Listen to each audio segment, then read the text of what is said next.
یہ ٹیسٹوسٹیرون جو ہے نا ایک مردانہ ہارمونز ہوتے ہیں مردوں میں، یہ جب تک ہوتے ہیں تو آدمی آدمی رہتا ہے، اس کی عورت کی طرف اٹریکشن ہوتی ہے. جیسے جیسے آدمی کی عمر بڑھتی ہے یہ ٹیسٹوسٹیرون لیول آہستہ آہستہ کیا ہوتا ہے، کم ہونا شروع ہوتا ہے. 16 سال میں پیک پہ ہوتا ہے، یہ 16 سال کی عمر میں یہ ابل رہا ہوتا ہے، ٹھیک ہے نا اتنا زیادہ ہوتا ہے.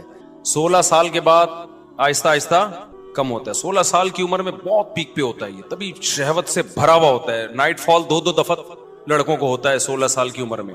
دوپہر سوئے کہتے ہیں نا ٹرک الٹ گیا، پھر رات کو سوئے پھر ٹرک الٹ گیا، پھر غسل کر کے سوئے فجر سے پہلے پھر الٹ گیا. یہ 3 دفعہ دو ٹرک لوڈ بھی ہو رہا ہے. الٹنا اس کی علامت ہے کہ لوڈ ہو رہا ہے نا. تو 30 سال میں نائٹ فال نہ ہونے کے برابر، جب 30 ایئرز انسان کی ایج ہوتی ہے نا تو وہ نہ ہونے کے برابر ہوتا ہے. اور 40 سال میں بہت کم ہو جاتا ہے، پھر تو بہت ہی نہ، یعنی میرڈ آدمی میں تو یوں کہو کہ ہوتا ہی نہیں ہے پھر اس کو، الا یہ کہ وہ سفر میں چلا جائے کہیں بہت دور. تو اب یہ جو ٹیسٹوسٹیرون جو مردانہ ہارمونز ہے نا، یہ جب بات چلی پڑی ہے تو مردانہ کی جہاں بات آئے گی نوجوانوں کو بڑی دلچسپی ہوتی ہے کہ یار یہ ہارمونز بڑھیں گے کیسے. اب آپ کو نا اب دماغ میں یہ چیز آ رہی ہوگی یار مفتی صاحب یہ چھوڑو محرم کے بغیر جانا چاہیے نا محرم، اب یہ بتاؤ یہ ہارمونز بڑھیں گے کیسے. تو یہ بھی بتا دیتا ہوں، آپ ڈاکٹروں سے تحقیق کر لیں. یہ جو ہارمونز بڑھتے ہیں نا یہ کوئی ایسی میڈیسن نہیں ہے. آج کل لوگ مردانہ قوت کی دوائیں کھا رہے ہوتے ہیں، یہ کھا لو، یہ کشتہ کھا لو، یہ پشتہ کھا لو. او بھائی نارمل آپ کی صحت اچھی ہوگی تو آپ سب کچھ ٹھیک ٹھاک ہوگا. تو جب اوور آل صحت خراب ہوتی ہے تو آپ پورے خراب ہونا شروع ہو جاتے ہیں. تو اوور آل اپنی صحت کو اچھا رکھو. اس میں سب سے اہم چیز یہ ہے چینی چھوڑ دو، کوکنگ آئل بولو بھائی چھوڑ دو. یہ جو آپ کوکنگ آئل کھا رہے ہو، پکا پکا کی چیزیں، یہ کیا کرو چھوڑ دو. چینی کیا کرو، آپ طاقت بنانا چاہتے ہو کھا کے، کھانے سے نہیں بنے گی، کچھ چیزیں چھوڑنی پڑیں گی. جب کچھ چیزیں چھوڑو گے تو جو کھا رہے ہوگے وہ ٹھا کر کے باڈی کو لگیں گی. ہوتا یہ کہ ہم جو میٹھا زیادہ کھاتے ہیں نا پھوڑتے پھاڑتے رہتے ہیں. روٹی میں بھی کاربوہائیڈریٹ بہت زیادہ ہے، چاول میں بھی بہت زیادہ ہے. جب یہ دیکھو یہ جم میں جاتے ہیں، یہ میری بات کی تائید کریں گے. یہ ہمارے ایک زمانے میں انگلش کے ٹیچر تھے یہ، تو کچھ دن میں نے ان سے انگلش پڑھی ہے، یہ بھی میری بات کی تائید کریں گے. لیکن آپ ڈاکٹروں سے پوچھ لیں وہ تائید کریں گے. جب ہم شوگر والی چیزیں زیادہ کھاتے ہیں نا، جو فل کارب ڈائٹ ہے، چاول، روٹی اور اللہ بھلا کرے آلو میاں آپ زیادہ کھاؤ گے نا تو اس سے ہوتا یہ ہے کہ ہماری باڈی کا شوگر لیول بڑھتا ہے. پھر انسولین نکلتی ہے اس کو کنٹرول کرنے کے لیے. تو ہماری باڈی سارا دن شوگر ہی کے خلاف فائٹ کرتی رہتی ہے. جو باڈی کو اور بہت ساری چیزیں چاہیے نا، کچھ جذب کرے ہماری باڈی میں، آئرن جذب ہو، جو بہت سارے منرلز ہیں، وائٹامنز ہیں، وہ جگہ نہیں بنا پاتے اپنی. سمجھتے ہو؟ وہ جگہ نہیں بنا پاتے. دیکھو اس کی مثال ایسے ہے جیسے لوگ دودھ پیتے ہیں نا ناشتے کے بعد. اب آپ نے 2 پراٹھے کھا لیے. اب جب آپ 2 پراٹھے کھا کے دودھ پیو گے تو دودھ آپ کی باڈی کا حصہ بنے گا؟ وہ تو پراٹھوں سے بھر گئی ہے نا باڈی کو. تو وہ پراٹھے ایڈجسٹ ہونے میں ہی 6 گھنٹے لگا دے گی. وہ کیا خیال ہے پراٹھے ہضم ہونے میں؟ تو وہ باقی چیزیں تھوڑی اس کو موقع ملے گا. تبھی آپ نے دیکھا ہوگا اکثر حکیم لوگ دوا بتاتے ہیں جی صبح نہار منہ کھانی ہے. وہ کیوں بتاتے ہیں؟ صبح نہار منہ آپ کا معدہ خالی ہوتا ہے، وہ قوت جاذبہ اس میں ہوتی ہے، جذب کرنے کی طاقت اور صلاحیت ہوتی ہے. جو چیز ڈالیں گے وہ ٹھا کر کے جذب کرے گا. تبھی افطار میں ہم جو کھاتے ہیں جزو بدن بن جاتا ہے وہ، کیونکہ معدہ خالی ہوتا ہے اور باڈی میں شوگر نہیں ہوتی، ہماری شوگر کی کمی ہوتی ہے تو وہ باڈی مانگ رہی ہوتی ہے. تو جو ڈالیں گے نا باڈی کے اندر کھائیں گے وہ جزو بدن بنے گا. اب جب آپ نے روٹی چاول اپنی خوراک میں زیادہ بنایا ہوا ہے، زیادہ حصہ کھا رہے ہیں، تو شوگر کو ہضم کرنے میں ٹائم لگتا ہے. انسولین جو ہم ٹون ہو جاتے ہیں نا میٹھا کھا کے، آپ نے دیکھا کہ میٹھا کھا کے ہم ٹون ہوتے ہیں نا. وہ ٹون ہونے کی ایک وجہ یہ بھی ہے کہ ہماری باڈی کو ورک کرنا پڑتا ہے. تو باڈی کا سارا بوجھ جو ہے وہ شوگر کو کے لیول کو کنٹرول کرنے میں لگ رہا ہوتا ہے. اس سے نقصان یہ ہوتا ہے کہ باڈی کو جو بہت زیادہ ہمارے منرلز چاہیے، زنک ہماری باڈی میں عمر کے ساتھ ساتھ بہت جلدی سے کم ہوتی ہے، تیزی سے کم ہونا شروع ہوتی ہے. تو یہ منرل آہستہ آہستہ شارٹ ہونا شروع ہوتے ہیں باڈی سے، اور آپ بڑھاپے کی طرف باڈی، ایک تو بڑھاپے کی نیچرل ایج ہے، آج کل اس نیچرل عمر سے پہلے ہی بڈھے ہو رہے ہیں ہم لوگ. تو اس لیے آپ چاہتے ہو نا آپ کی صحت اچھی ہو جائے تو آپ کو اینٹی ایجنگ چیزیں کھانی پڑیں گی. 16 سال کا نوجوان لونڈا لپاڑا کتنا بھی غلط کھائے نا پھر بھی اس کا ٹیسٹوسٹیرون لیول کہاں ہوتا ہے؟ پیک پہ ہوتا ہے. اب جب عمر آپ کی بڑھتی ہے تو پھر آپ کو وہ چیزیں جو آپ کو وقت سے پہلے بوڑھا کر دیں ان چیزوں سے ایوائڈ کرنا ہے. کھانا مزید کچھ نہیں ہے آپ نے, کھانا چھوڑنا ہے آپ نے. نہیں آئی بات میرا خیال ہے. تو غلط چیزیں جب چھوڑ دیں گے نا تو تھوڑی تھوڑی بھی کھائیں گے وہ ٹھا کر کے باڈی کو لگیں گی. تو غلط چیزیں چھوڑ دو آپ. غلط میں کیا ہے؟ چینی چھوڑ دو بھائی. جتنے بھی کوکنگ آئل آ رہے ہیں ان کو گھر سے ہمیشہ کے لیے نکال دو. ان کی جگہ دیسی گھی لے آؤ. اب آپ بولو گے بھائی تمہارا باپ خریدنے کے پیٹرول کے پیسے ہیں نہیں, دیسی گھی تمہارا باپ خریدے گا. سوال یہ پیدا ہوتا ہے, بڑے کام کی باتیں بتا رہا ہوں آپ کو. تو بھائی دیسی گھی بہت تھوڑا استعمال کر لو نا. مہنگا ہوتا ہے لیکن کوکنگ آئل جتنا ڈلتا ہے نا دیسی گھی اس کا آدھے سے بھی کم ڈلتا ہے. دیسی گھی میں پکا لو. اور آسان حل آپ کو بتاتا ہوں, سوراب گوٹ پہ جاؤ, دمبے کی چربی چکی خرید کے لے آؤ. چکی خرید کے لاؤ دمبے کی.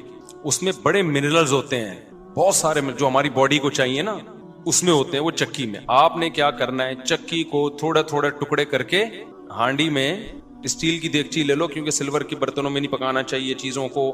تو آپ نے کیا کرنا ہے, وہ چکی کو لے کے آپ نے ہلکی آنچ پہ اس کو پکانا شروع کرو. میں ایک دفعہ غلط تجربہ کر چکا ہوں, میں اپنے تجربوں سے آپ کو چاہ رہا ہوں فائدہ پہنچاؤں. آپ نے اس چکی کو ہلکی آنچ پہ پکانا شروع کرنا ہے. تھوڑا سا پانی ڈال لو, بے شک کوئی حرج نہیں. تو جب اس کا تیل نکلنا شروع ہو جائے نا تو اس کو جیسے جیسے گھی نکلتا جائے اس کو الگ برتن میں نکال دو. میں نے غلطی یہ کی تھی کہ وہ پکات, میں نے کہا جب آخری دم تک تیل نکلے گا نا تو نکالتا رہوں گا, اس میں جل جاتا ہے کیونکہ جو پہلے چربی میں آئل نکل چکا ہے وہ جل جاتا ہے. تو جیسے جیسے اس کو آئل نکلتا جائے اسے دوسرے برتن میں نکالتے جاؤ.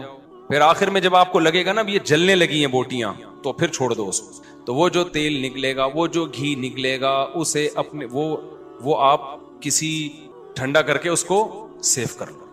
اور پھر میرے بھائی اپنی امی سے بولو, جو بچے ہیں جو شادی شدہ ہیں وہ اپنی بیگم سے بولیں اپنی ذمہ داری پہ کہ کھانا اسی میں پکے گا. یہ تھوڑا ڈلے گا, یہ زیادہ نہیں ڈلتا, تھوڑا ڈلے گا. پراٹھا کس میں پکے گا بول لو نا, اس میں مزہ نہ آئے پیسے واپس. اس سے آپ کا جو ٹیسٹوسٹیرون لیول ہے وہ ابلنا شروع ہو جائے گا. سمجھ رہے ہو؟ امی کو نہیں سمجھاؤ, امی کو کیا پتا ٹیسٹوسٹیرون کیا ہوتا ہے. ٹھیک ہے, کیا کہہ رہے ہیں, کیا کریں اب امی کو نہیں, پھر اپنے خود کرو نا. میں بھی گھر والوں کو سمجھاتا ہوں, نہیں سمجھ میں آتا نا گھر والوں کے. تو میں نے اپنے لیے ایک الگ فریج لے لیا چھوٹا سا, دمبے کی چربی لا کے اس میں رکھ دی. بقرعید میں لا کے رکھی تھی, اب تک توفیق نہیں ہوئی, اس کا ٹائم ہی نہیں مل رہا. تو ہم بھی باتیں ہی کر رہے ہیں, ہم بھی وہی پراٹھے رہے ہیں ہوٹل کے. باتیں تو اچھی کرنی چاہیے نا انسان کو. لیکن میں آپ کو صحیح بات بتا دوں, چند دن آپ خوراک پہ کنٹرول کر لو, زندگی بن جائے گی. مزہ نہ آئے پیسے واپس. ایسی زندگی اچھی ہو جائے گی نا, صحت خاندانی ہو جائے گی. آپ کو لگے گا اچھا یار اس کو بولتے ہیں صحت, اس کو بولتے ہیں. ابھی ہم لوگ سب بیمار ہیں, سب بیمار چل رہے ہیں, اتنی گند بلا کھا رہے ہیں نا ہم لوگ. چند دن خوراک پہ کنٹرول کر لو. تو آپ نے کیا کر, دوبارہ سے یار ہم اس کو تو کنٹینیو چلنے دو نا. اچھا میں نے یہ کیا تھا, ہم نے اس دفعہ اونٹ قربان کیا نا, اس میں بہت تھوڑی چربی نکلی. تو میں نے اونٹ کی چربی کا گھی نکالا. میں نے ولاگ نہیں بنایا اس کا, لیکن بنانا چاہیے تھا. تو اب سوچ رہا ہوں دمبے کی چربی کا بناؤں. اس سے لوگوں کو بڑی وہ ملتی ہے نا, بڑی چربی ملے, چربی دیکھ کے طاقت آ جاتی ہے ان میں. تو اونٹ کی چربی کا میں نے بنایا تھا, اس کو کاٹ کاٹ کے نا چربی کو اسی طرح پکا کے. اونٹ میں چربی بہت تھوڑی ہوتی ہے, تو 2 بوتلیں اتنی بڑی بڑی گھی نکل آیا تھا اس کو. تو میں جس ہوٹل سے پراٹھے منگواتا ہوں نا, مجھے ہوٹلوں کے پراٹھے پسند ہیں, تو اس ہوٹل والے کو میں نے وہ گھی رکھوا دیا اس کے پاس کہ اس چربی میں گھی پراٹھا بنا کے دو. تو وہ میں نے پورا ختم کر دیا الحمدللہ. اونٹ کی چربی تو بہت مفید ہے صحت کے لیے. تو یہ جو کوکنگ آئل ہے نا, اس سے آپ اپنی جان چھڑائیں, ورنہ یہ آپ کی جان لے لے گا. جب بیمار ہو گئے نا, اتنے یار ایسے ایسے بچوں کے کڈنی فیل, شوگر اتنے چھوٹے چھوٹے بچوں کو ہو رہی ہے. 25 سال کا جوان آدمی ہارٹ اٹیک, 30 سال کا جوان آدمی ہارٹ اٹیک, 35 سال کا پٹھان پشاور کا جس کا میں نے وہ ولاگ بنایا تھا. اتنے صحت مند لوگ بھی کیا ہو رہے ہیں, 35 سال میں ہارٹ پیشنٹ بنے ہوئے ہیں. تو یہ انہی گند بلا کھا کے تو بنے ہوئے ہیں. تو آپ نے کیا کرنا ہے, چینی سے جان چھڑانی ہے, اور میٹھے سے, صرف چینی نہیں ہے, میٹھا زیادہ چھوڑ دو آپ. اور دوسرا کیا کرنا ہے آپ لوگوں نے, آئل سے کیا کرنی ہے, جان چھڑانی. تو جاؤ وہاں سے یہ جو جتنے بھی ویجیٹیبل کے آئل ہوتے ہیں نا, جو جیسے سرسوں کا تیل ہے یا اس طرح کے, یہ پکائے نہیں جاتے. اب پکائے بغیر مزہ نہیں آتا کھانے میں. تو پکانے سے نا ان کی تاثیر ختم ہو جاتی ہے, ان کی تاثیر چینج ہو جاتی ہے. تو پکانے کے لیے اللہ نے صرف جانور کا فیٹ رکھا ہے, یہ دمبے کی, کیونکہ گوشت اللہ کو پتا تھا پکائے بغیر نہیں کھایا جاتا, تو اللہ میاں نے کیا کیا, جانور کے اندر ہی چربی پیدا کر دی تاکہ اللہ کی طرف سے جو ہمیں گوشت کی صورت میں گفٹ ملا ہے وہ پورا گفٹ ہو جائے. دیکھو بڑی کمپنیاں جب کوئی چیز دیتی ہیں نا تو پوری پیکنگ کے ساتھ دیتی ہیں. آپ نے دیکھا ہوگا پہلے شہد ملتا تھا اس کے اندر چمچ بھی ہوتا تھا, کسی چمچ سے نکال کے کھائیں آپ. بچوں کے لیے جو میڈیسن آتی ہیں, دوائیں آتی ہیں, ڈراپر بھی اسی میں ہوتا ہے, سیرپ کے ساتھ ڈراپر موجود ہے کہ اسی ڈراپر سے آپ نکال لیے گا. تو اللہ میاں نے جانور کے اندر چربی اس لیے رکھی ہے کہ کوکنگ آئل تو آج ایجاد ہوئے ہیں نا, گوشت تو صدیوں سے کھایا جا رہا ہے. اللہ کو پتا تھا یہ پکائیں گے کس چیز میں, گوشت اگر اسی بوائل کر کے کھائیں مزہ تھوڑی آتا ہے, وہ تو اور گھن آتی ہے. گوشت کا تو جب تک آئل نہ ڈالیں, کوئی چکنائی نہ ڈالیں, پکتا ہی نہیں ہے, وہ صحیح ذائقہ ہی نہیں آتا اس میں. تو اللہ میاں نے کیا کیا, اللہ میاں نے انڈونیشین زبان میں ان کو ترجمہ کر کے پتا چل جائے تاکہ ان کو بھی پتا چلے اللہ میاں کیا کیا کر رہے ہیں, ٹھیک ہے نا. ان کو بھی بتائیں بھائی انڈونیشیا زبان میں, ملائی زبان میں ترجمہ کر کے, ملائی تو ملیشیا کی زبان ہے. اچھا خیر, ان کو ملائی کی فضیلت بھی بتائیں. تو اللہ میاں نے کیا کیا کہ اللہ میاں نے بولا کہ یہ جو جانور ہے اسی کے اندر چربی پیدا کر رہا ہوں, تو اسی چربی میں تم نے گوشت پکا کے کھانا ہے. اچھا, یہ اتنی بڑی نعمت ہے چربی, جانور کی میں جو چربی ہوتی ہے نا, فیٹ ہوتا ہے, اتنی بڑی نعمت ہے کہ اللہ تعالیٰ کو نے جب یہودیوں نے اللہ کو بہت, موسیٰ علیہ السلام کو تنگ کیا اور اللہ کے حکام کی دھجیاں اڑائی نا یہودیوں نے. قرآن کہتا ہے نا جب بھی ہم پیغمبر بھیجتے تو یہ مذاق اڑاتے تھے.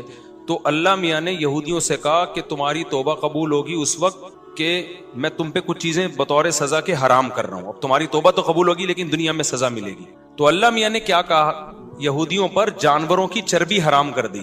تو چربی جو حرام ہوئی ہے یہ بہت بڑی نعمت تھی جس سے اللہ نے یہودیوں کو محروم کیا. وحرمنا علیہم شحومہما, اللہ کہتے ہیں ہم نے اونٹ کی چربی, گائے کی چربی ان پہ حرام کر دی, جانوروں کی چربی, کہ گوشت اب چربی میں نہیں پکانا تم نے. تو آپ مجھے بتاؤ اگر یہ جانوروں کا جو فیٹ ہے یہ انسان کے لیے نقصان دہ ہوتا تو اللہ اس نعمت کو یہودیوں سے چھینتے ہیں بھائی؟ بلکہ اللہ, یہودی کہتے ہیں اللہ تو ہم پہ اتنا مہربان ہے, ہم گناہ کر رہے ہیں اور تو نے ہم پہ چربی حرام کر دی تاکہ ہم فیٹ کے بغیر گوشت کھائیں اور لائف کو کیا کریں, انجوائے کریں. اللہ کو پتا تھا اس چربی میں وہ کچھ ہے جو گناہگاروں کے لیے سوٹیبل نہیں ہے, مت کھاؤ, مزے کی چیز ہے, تمہیں پابندی ہے تم پہ کھانے پہ, سمجھتے ہو؟ تو اس سے پتا چلتا ہے کچھ ہے اس میں. ہم نے کیا کیا, ہم سے کچھ ایسے گناہ ہوئے کہ ان گناہوں کی وجہ سے اللہ نے کہا تم پہ ایسے حرام کروں گا کہ تمہیں ندامت بھی نہیں ہوگی. وہ اللہ تعالیٰ نے ایسا کیا کہ ہم سے جب گناہ ہوئے نا تو اللہ تعالیٰ نے جو کوکنگ آئل والی کمپنیاں ہیں نا ان کو کہا, اللہ میاں نے ان کے دل میں یہ بات ڈالی کہ تم لوگ ڈبوں والا تیل نکالو مارکیٹ میں, لوگ خود بخود یہ جانوروں کی چربی چھوڑ کے ڈبے پہ سیٹ ہو جائیں گے آ کے, اور جانوروں کی چربی میں کہیں گے اسمیل آ رہی ہے. اس سے کیا آ رہی ہے, اسمیل آ رہی ہے. بیٹا یہ چربی ہٹا کے, ماں باپ کا دھیان آج کل صرف بچیوں کی پڑھائی پر ہوتا ہے. ان کو اس بات کی پرواہ نہیں ہوتی کہ وہ جوان ہو چکی ہے, شادی کی ضرورت محسوس کرتی ہے, اور اس بات کا علم بھی ہوتا ہے کہ اس بچی کے تعلقات خراب ہو چکے ہیں, پھر بھی نظر انداز کر کے سارا زور پڑھائی پہ لگاتے ہیں. یہ ایک بہت بڑی حقیقت ہے. جس نے بھی یہ سوال پوچھا ہے نا بالکل صحیح سوال پوچھا ہے. ایک ہمارے سوسائٹی کا ایک المیہ پتہ ہے کیا ہے, باپ کو ہمیشہ فکر ہوتی ہے بچی کی شادی کی, کیونکہ اللہ نے نیچرل گارڈن کس کو بنایا ہے, گارڈین جو بنایا نا نیچرل, وہ باپ کو بنایا ہے. اس کو بہت فکر ہوتی ہے, وہ سوچتا ہے میرے مرنے کے بعد اس کا ہوگا کیا. وہ عزت کا محافظ ہوتا ہے, وہ پیسوں کو اور ان چیزوں کو دوسرے نمبر, وہ کہتے ہیں اس کو اچھا سسرال مل جائے, اپنے گھر کی ہو جائے, پھر پڑھے بے شک, ابھی بھی پڑھے بعد میں بھی پڑھے, پڑھائی سے اس کو نفرت نہیں ہوتی, لیکن وہ ترجیح دیتا ہے اس کے فیوچر. وہ دیکھ رہا ہوتا ہے نا سوسائٹی میں, دفتروں میں کس طرح لڑکیاں جو جاب کر رہی ہیں دھکے کھا رہی ہیں, بوائے فرینڈ ہیں ان کی عزتوں سے کھیل رہے ہیں, ویڈیو کالنگ کر کے ان کے کپڑے اتروا کے وائرل کر رہے ہیں ویڈیوز. وہ یہ سارے منظر دیکھ چکا ہوتا ہے باپ. مائیں کیا کر رہی ہوتی ہیں, وہ بچیوں کو باپ کے خلاف ورغلا رہی ہوتی ہیں کہ تمہارا بیٹا نا, تمہارا باپ جو ہے نا جو تمہاری شادی کرنا چاہتا ہے, اصل میں یہ ذمہ داری اپنے سر سے اتارنا چاہتا ہے. سب مائیں ایسی نہیں ہوتی, لیکن بعض مائیں ایسا کر رہی ہوتی ہیں.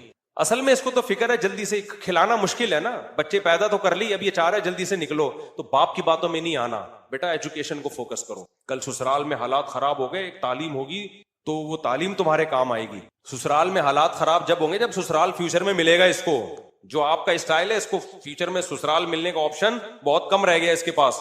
سسرال لالچی ملے گا جو اس کی ایجوکیشن اور اس کی ارننگ کو دیکھ کے شادی کر رہا ہوگا, اس کے تو حالات خراب ہونے ہی ہونے ہیں. سمجھ رہے ہیں کہ نہیں سمجھ رہے؟ تو مائیں بچوں کو خدا کا واسطہ بچیوں کو باپ کے خلاف نہ لے کے جائیں. باپ بیٹی کو سمجھا رہا ہوتا ہے بیٹی تمہارا شادی کرنا چاہتا ہوں, اچھا رشتہ ہے, ڈاکٹر ہے, انجینئر ہے, پروفیسر ہے, بہت اچھے لوگ ہیں, عیش کرو گی سسرال میں. بیٹیوں کو مائیں کان بھر رہی ہوتی ہیں باپ کی باتوں میں, یہ تمہیں سائنسدان بننے سے روک رہا ہے, یہ تمہیں کمپیوٹر سائنس سے روک رہا ہے, یہ تمہیں میڈیکل سائنس سے روک رہا ہے. اس سے بچی ماں کی بات سنتی ہے, وہ باپ کو بے وقوف سمجھنا شروع کر دیتی, اور پھر ایسی بچیوں کی مائیں خون کے آنسو روتی, مائیں خود رو رہی ہوتی ہیں. میرے پاس روتی بھی آئی ہیں مائیں, یہ میں ہوائی باتیں نہیں کر رہا, کہ جب رشتے تھے ہم نے انکار کر دیا تھا, اور باپ تو چاہتا تھا شادی ہو لیکن ہم نے انکار کر دیا, اب یہ موٹی اتنی ہو گئی ہے کوئی رشتہ نہیں دیتا. کیونکہ تعلیم میں دماغ لگتا ہے, اسٹریس ہوتی ہے, اور اسٹریس سے آپ کی صحت کیا ہوتی ہے, خراب ہوتی ہے. میڈیکل سائنس کی تعلیم کو بچوں کا کھیل نہیں ہے, ٹھیک ٹھاک اسٹریس اور ٹینشن ہوتی ہے اس سے. تو اب وہ اس میں وہ رشتے ہی نہیں آ رہے ہیں تو ڈاکٹر بنا دیا لڑکی کو, رشتے 8ویں پاس آ رہے ہیں. تو ہر چیز کی ایک ایج ہوتی ہے. مرد کے لیے لڑکی میں سب سے زیادہ اٹریکشن ہوتی ہے اس کی عمر کتنی ہے. سمجھ رہے ہو کہ نہیں سمجھ رہے؟ وہ ڈاکٹر انجینئر بعد میں دیکھتا ہے, وہ سب سے پہلے کیا دیکھتا ہے, اٹریکٹیو ہے یا نہیں ہے یہ. تو میں نہیں کہتا ساری لڑکیوں کا مستقبل خراب ہو جاتا ہے ڈاکٹر بن کے, بہت سی ڈاکٹروں کی اچھی جگہ شادیاں ہوئی ہیں. سب سے پہلے اسلام بھی یہ کہتا ہے, عقل بھی یہ کہتا ہے کہ لڑکی کے نکاح کو آپ ترجیح دیں. اور ایسے خاندان بھی الحمدللہ ہیں جو کہتے ہیں بھائی آپ شادی کر دو, ہم خود پڑھا دیں گے اس کو, ہم پڑھائی کے خلاف تھوڑی ہیں. اپنی گھر کی باتیں شیئر نہیں کرنی چاہیے, لیکن میں یہ کہہ کے پھر بھی کرتا ہوں تاکہ میں مثال تو ہوں نا. میری بچی کی شادی ہوئی ہے, عالمہ شادی کے بعد بننا شروع ہوئی ہے. وہ ہم نے کہہ دیا تھا بھائی اب آپ کی امانت ہے, آپ نے پڑھانا ہے. تو انہوں نے خود پوچھا, اس نے کہا عالمہ بننا ہے, وہ پڑھ رہی ہے مدرسے میں, عالمہ بن رہی ہے. تو یہ جو سارے کام ہیں یہ بعد میں بھی ہو سکتے ہیں, لیکن سسرال بعد میں نہیں مل سکتا. اور لڑکی میں بھی تو ڈیزائرز ہے نا, جب وہ یونیورسٹی میں پڑھے گی. دیکھو میرے پاس ایک خاتون آئی, مجھے کہنے لگی میں نے اپنی بچی کی تعلیم پہ لاکھوں روپے لگائے, شادی نہیں کرائی اس کی, کہ پہلے ایجوکیشن حاصل کرے. پتہ نہیں کتنے 1-1.5 لاکھ روپے تو منتھلی فیس تھی اسکول. کہہ رہی بچی چرس پی رہی, کیا کر رہی ہے, اور بوائے فرینڈ ہے اس کے, زنا بھی کر رہی ہے, بدکاریاں بھی کر رہی ہے, ویڈیو کال پہ باتیں بھی کر رہی ہے. اور جب لڑکی ایک دفعہ حیا نکلتی ہے تو اس میں بدتمیزی کے سافٹ ویئر آٹومیٹیکلی انسٹال ہو جاتے ہیں, بدتمیزی کے وائرس آٹومیٹیکلی آ جاتے. جس کے بوائے فرینڈ ہو گئے نا, دوستی ہیلو تو پھر اما نہیں ہوتا اس کے, وہ زبان چلاتی ہے. کہہ رہی ہے وہ خاتون کا رونا یہ تھا کہ میں نے لاکھوں روپے خرچ کر کے اس کو بگاڑا ہے, اور میں اب اللہ سے توبہ کر رہی ہوں, اللہ میری غلطی مجھے معاف کر دے. تو اللہ معاف کیوں نہیں کر رہا, یہ بچی ٹھیک کیوں نہیں ہو رہی ہے. اس خاتون کو جو میں نے جواب دیا وہ جواب میں آپ کو نہیں دوں گا, اس خاتون کو میں نے الگ جواب دیا, کیونکہ میں اگر وہ جواب دیتا نا صحیح ہوتا تو اس بیچاری کی ڈپریشن بڑھتی. اس کو تو میں نے یہ کہا کہ اللہ انشاءاللہ بہتر کرے گا, آپ دعا کریں, ہم بھی دعا کرتے ہیں. اب یہ حالت ہے, کوئی لڑکا شادی بھی نہیں کر رہا, کیونکہ لڑکے کو پتا ہے کہ یار اس کے اتنے بوائے فرینڈ ہیں, اتنا. لڑکا چاہے 1 نمبر کا ٹھرکی ہو, بیوی وہ یہی چاہتا ہے کہ کس کی ہو, صرف میری ہو. اب لڑکے بھی لفٹ نہیں کرا رہے اس کو. اور ایسی لڑکیوں کی شادی ہوتی ہے 1 مہینے بعد طلاق ہی ہونی ہے نا اس کی, کیونکہ جس بدتمیزی سے وہ ماں سے بات کر رہی ہے, وہ تو شوہر تو 2 ٹکے کا آدمی نہیں ہوتا, اس کو کیا لفٹ کرائے گی وہ بھائی. اس کو یونیورسٹی نے اتنا بولڈ بنا دیا ہے, اتنا میچور کر دیا ہے, اتنا کانفیڈنس پیدا کر دیا ہے کہ وہ شوہر کی آنکھوں میں آنکھیں ڈال کے بات کرنے پہ فخر محسوس کرتی ہے. شوہر کہتا ہے بھائی میں نے تجھے باپ بنا کے لایا ہوں, یہ بیوی بن کے آئی ہے تو وہ نہیں چل سکتی, ایڈجسٹ نہیں ہو سکتی, طلاقیں ہوتی ہیں. ہمارے ایک دوست کا واقعہ ہوا, وہ بیگم اتنی بولڈ تھی نا, وہ شادی ہوئی ہے تو وائف نے پہلے کہتی ایکچولی میں دل میں کوئی بات نہیں رکھتی, آپ میری پسند نہیں ہو, یہی الفاظ تھے اس کے. مجھے بتا رہا تھا, وائف نے کہا کہ میں آپ کو بالکل بھی لائک نہیں کرتی, میرے پیرنٹس کا فیصلہ ہے, اور مجھے بالکل بھی آپ آئی ڈونٹ لو یو. اس نے کھینچ کے دلہن کو لگایا تھپڑ, غلط کیا, اور کہا کہ جب تو پسند نہیں کرتی تھی تو شادی سے پہلے بتاتی نا, میرا ٹائم برباد کیا, دے دنادن, پتہ نہیں پولیس آئی ہوگی نہیں آئی ہوگی, بہرحال طبیعت سے اس کو, تو بعد میں پھر ان میں طلاق ہوئی ہے. تو بہت زیادہ جو بولڈ بنا رہے ہیں نا, کانفیڈنس پیدا کر رہے ہیں بچیوں کے اندر, جو جیسا ہے, جس کو اللہ نے جس کام کے لیے پیدا کیا نا, اس کو اسی کام کا, عورت گھر بسانے کے لیے میرے بھائی, اس کی نیچر بھی اسی خوش ہے, اس میں وہ اچھی لائف گزارے گی. آپ نے اس کو مردوں والی زندگی دو گے تو نہ مرد بنے گی نہ وہ عورت بنے گی. جو مردوں کے کام ہے وہ عورت کر رہی ہے, عورت کے کام مرد بیوٹی پارلر چلا رہے ہیں, تو وہ مرد ہائی اللہ ہوئی اللہ بن جاتا ہے کہ نہیں بن جاتا؟ جو مرد دلہنے تیار کر رہے ہیں وہ آدمی رہتا ہے؟ مجھے یہ بتاؤ. میں نے اپنے گھر والوں سے پوچھا کہ یہ بیوٹی پارلر جو مرد چلا رہے ہیں تو خواتین کیسے اتنی آرام سے وہاں جا کے بیٹھ جاتی ہیں؟ عورتوں کو تو عورتوں کا پتا ہوتا ہے, کہتی ہیں. تو اس نے کہا کہ میرے گھر والوں نے بتایا کہ خواتین کہتی ہیں کہ ہمیں ان مردوں سے بالکل بھی خطرہ نہیں, کیونکہ ہمیں پتا ہے یہ ان میں اور ہم میں کوئی فرق نہیں. تو جو مرد عورتوں والے کام کرے گا وہ عورت جیسا بن جائے گا, اور جو عورت مردوں والے کام کرے گی نا تو اس میں بھی عورت پنا نہیں رہے گا. تو آدمی کہے گا کہ میں نے شادی عورت سے کی تھی, یہ نکلی کیا؟ یہ تو آدمی نکلی ہے. کیا خیال ہے بھائی؟ کسی عورت کی شادی کسی آدمی سے ہوئی, بعد میں وہ ہائی اللہ ہوئی اللہ نکلا, بات بات پہ کہتے ہیں ہائی اللہ بیگم چائے تو بنا دو, ہائی اللہ تم یہ کیا کر رہی ہو. عورت کہے گی تو آدمی پہ آ گیا, آدمیوں کی طرح بات کر. پھر وہ میک اپ کی اس پہ بیٹھا ہوا ہے, گھنٹوں گھنٹوں بال بنا رہے, پاؤڈر لگا رہے, تو عورت کو اچھا لگے گا وہ آدمی؟ ایک میں بار بار واقعہ بتا چکا ہوں کئی دفعہ, ایک امریکہ میں ایک بڑا گلوکار تھا, بہت پرانا واقعہ ہے. لوگ کہتے ہیں اگر یہ اتنا مشہور تھا تو ہمیں کیوں نہیں پتا. بھائی مجھے کیا پتا, 20-25 سال پہلے مجھے کسی نے بتایا تھا واقعہ. گلوکار کا نام تھوڑی مجھے پتا ہے, سنگر کا آپ سرچ کریں, ہو سکتا ہے نکل آئے. لڑکیاں بڑی مرتی تھیں اس کے اوپر نا, کون خوش قسمت اس سے شادی کرے گی. اس نے کسی سے شادی کر لی, لڑکی نے, اس کی بیوی نے 6 مہینے بعد اس سے ڈیورس لے لی. کیوں لی؟ امریکہ کا وہ سنگر تھا, اس کی لڑکی نے دعویٰ کیا کہ جتنی دیر مجھے تیاری میں لگتی ہے نا, میک اپ ڈریسنگ ٹیبل پہ بیٹھتی ہوں, کم بخت اتنی ہی دیر یہ بھی بیٹھتا ہے. لڑکیاں تیار ہوتی ہیں نا, وہ تو چلو عورت ہے بھائی, اس کا تو زینت ہی حق ہے اس کا, یعنی یہ بھی شیشے کے سامنے ہی بیٹھا رہتا ہے ہر وقت. کبھی اپنی نوک پلک, داڑیاں واڑیاں تو ہوتی نہیں, کلین شیو ہوتے ہیں, ہر وقت یوں یوں لپسٹک لگا رہے, کر رہے. تو مجھے اس میں زنانے پن کی بو آ رہی ہے, لیڈیز پن. تو میں نے شادی آدمی سے کی تھی, یہ نکلا کیا ہے؟ تو حرکتوں سے تو یہ آدمی تھوڑی ہے. تو جتنی دیر میک اپ میں مجھے لگ رہی ہے اتنی دیر, دیکھو یہ خواتین میں مشہور ہے نا, شادی میں جا رہی ہیں تو تیار ہی نہیں ہو رہی, 1-1 گھنٹہ لیٹ پہنچ رہی ہیں. آدمی تھوڑی, آدمی تو گیا دھڑا دھڑ نہایا, بال بنائے, اور بس گٹکا جو کھایا ہوا تھا تہذاب سے کلی کی اور نکل آیا. تو یہ خوب سمجھ لو, جب آپ لڑکیوں کو اتنا کانفیڈینس سکھا رہے ہو نا, لڑکوں کے ساتھ کو ایجوکیشن میں پڑھ رہی ہیں, لڑکوں کے سامنے تقریریں کر رہی ہیں, اور اس کو کہا تھا ماشاء اللہ اٹ از کالڈ کانفیڈینس. یہ کانفیڈینس گھر بسانے میں کیا بنے گا میرے بھائی؟ رکاوٹ بنے. اور طلاق کا ریشو اس سے, لڑکیوں کو لڑکیوں کے سامنے کانفیڈنٹ ہونے دو, مردوں کے سامنے حیا اچھی. اللہ نے موسیٰ علیہ السلام کا واقعہ بتایا نا, وجاءت احداہما تمشی علی استحیاء. موسیٰ علیہ السلام کے جو سسر تھے, جب شادی نہیں ہوئی تھی تو بعد میں سسر بنے نا, تو ان کی بیٹی موسیٰ علیہ السلام کو بلانے کے لیے یہ حیا کے ساتھ, کیوں؟ اس کو پتا ہے غیر محرم مرد سے بات کرنی پڑی, ان کو بلانا پڑا, تو اللہ نے اس کی حیا کو قرآن میں ہائی لائٹ کی. تو بچیاں گھر کی 4 دیواری, اور گھر کی 4 دیواری سے شوہر کے گھر میں اچھی لگتی ہیں. پڑھائی کے ہم خلاف نہیں ہیں, کو ایجوکیشن سے بچاؤ اپنی بچیوں کو, اور اگر مجبوراً پڑھانا پڑ رہا ہے, کوئی لینے کے لیے جائے, کوئی لینے کے لیے آئے, وہ دوستیاں نہ لگائیں, دائیں بائیں نہ نظر بازیاں کریں, ان کے موبائل چیک کرو. موبائل دو ہی نہیں, ان کو دیا ہے تو موبائل چیک کرتے رہو, اور جیسے ہی اچھا رشتہ آئے, رشتے کو پڑھائی پہ ترجیح دو. اس کا فیوچر اچھے سسرال میں محفوظ ہے. ہاں اچھا ہونا چاہیے, اچھا سسرال نہیں ہے تو ایسا ہی نہیں ذمہ داری اٹھا کے پکڑا دیا کسی کو بھی, وہ تو پھر زندگی برباد ہو جائے گی اس کی. اچھا سسرال مل گیا, اچھا رشتہ مل گیا, تو ترجیح کس کو دینی ہے؟ اس کا فیوچر اس میں محفوظ ہے. اپنی ماؤں دادیوں کو دیکھو نا کیسے زندگی گزاری انہوں نے. باقی جو یہ لوگ کہتے ہیں بھائی نہیں ہم پہلے پڑھائیں گے لکھائیں گے تاکہ سسرال کی محتاج نہ رہے, تو سسرال کی محتاج رہے نہ رہے, سسرال غلط نکلے, یہ بھی خطرہ ہے. لیکن جو دیر سے شادی ہے نا, اس کے خطرات زیادہ ہیں, اس میں مستقبل تباہ ہونے کا خطرہ زیادہ ہے.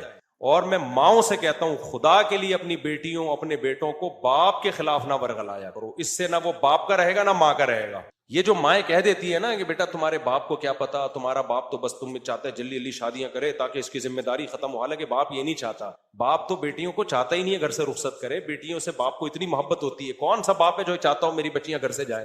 دل پہ پتھر رکھ کے انسان اپنی بیٹیوں کو رخصت کرتا ہے, لیکن باپ یہ قربانی دیتا ہے بچی کے مستقبل کے لیے. اس کو پتا ہے کل میں مر گیا تو یتیم ہو جائے گی. یتیموں کو کوئی نہیں پوچھتا بھائی. ماؤں کو لوگ بیوقوف بناتے ہیں, رشتے بھی آئیں گے آڑے ترشے, لڑکی کی ماں کو بیوقوف بنا کے لے جائیں گے. عورت کو بیوقوف بنانا رشتوں کے معاملے میں خدا کی قسم آسان ہے, مرد کو بیوقوف بنانا آسان نہیں ہے.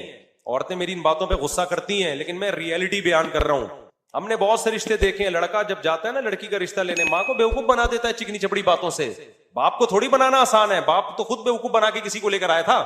اس کو پتا ہے کہ میں بھی بیوقوف بنا کے لایا تھا, تو اب یہ میری بیٹی کو بیوقوف بنا رہا ہے. وہ سب سوسائٹی کو سمجھا ہوا ہے. وہ لأن بالرجال من الغیرۃ ما لیس بالنساء, علماء کہتے ہیں مرد میں اللہ نے جو بیٹیوں کے معاملے میں غیرت رکھی ہے, ماں میں محبت رکھی ہے, لیکن اس درجے کی غیرت اللہ نے ماں میں نہیں رکھی. تبھی تو ماں دیکھتی ہے بیٹیوں لڑکیوں کے تعلقات ادھر ادھر ہو رہے, مائیں چھپاتی ہیں, باپ سے چھپاتی ہیں. ان کو پتا ہے باپ کا جو میٹر گھومے گا نا اس پہ, وہ ماں کا میٹر نہیں گھومتا. باپ کا میٹر بہت گھومتا ہے ان چیزوں پہ. تو اس لیے اللہ نے جو ولی بنایا ہے باپ کو بنایا.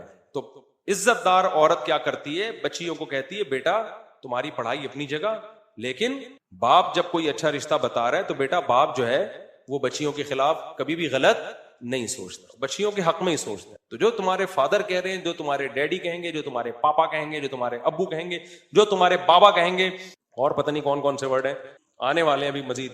تو جو یہ کہیں گے بیٹا یہ تمہارے لیے بہتر سوچ. بچیاں تو ناسمجھ ہوتی ہیں, وہ اپنی زندگیاں تباہ کر دیتی ہیں. ایک خاتون نے مجھے بتایا کہ میری جب میں پڑھائی میں مشغول تھی بہت رشتے آتے تھے, اور اب جب پڑھائی مکمل ہوئی ہے تو رشتے آنا بند ہو گئے. اب وہ بیچاری اس کے لیے بھی ایگری, کوئی دوسری شادی کر لے, کوئی تیسری شادی کر لے. اتنی پریشان تھی, کہہ رہی ہے مجھ کو رشتے کیوں نہیں آتے. تو میں نے کہا دیکھیں آپ نے ایک فطرت سے لڑائی کی ہے, فطرت سے جنگ لڑی ہے, کیونکہ ایک زیادہ ہو گئی, اٹریکشن ختم ہو گئی نا, اب رشتے ہی نہیں آ رہے. کم عمری میں شادی ہونا, اگر طلاق ہو بھی جائے دوبارہ شادی کا آپشن ہوتا ہے, آپ کے پاس ٹائم بہت ہوتا ہے کہ پچھلی دفعہ میں یہ غلطی ہوئی تھی, اب ہم نے یہ غلطی نہیں کرنی. بڑی عمر میں طلاق ہو گئی تو وہ تو ایک طلاق کا دھبا بھی لگ گیا اور ایج بھی زیادہ ہے. سمجھتے ہو کہ نہیں سمجھتے ہو؟ تو یہ سارے اٹھا کر پھینک دو باہر گلی میں, نئی تہذیب کے انڈے ہیں گندے.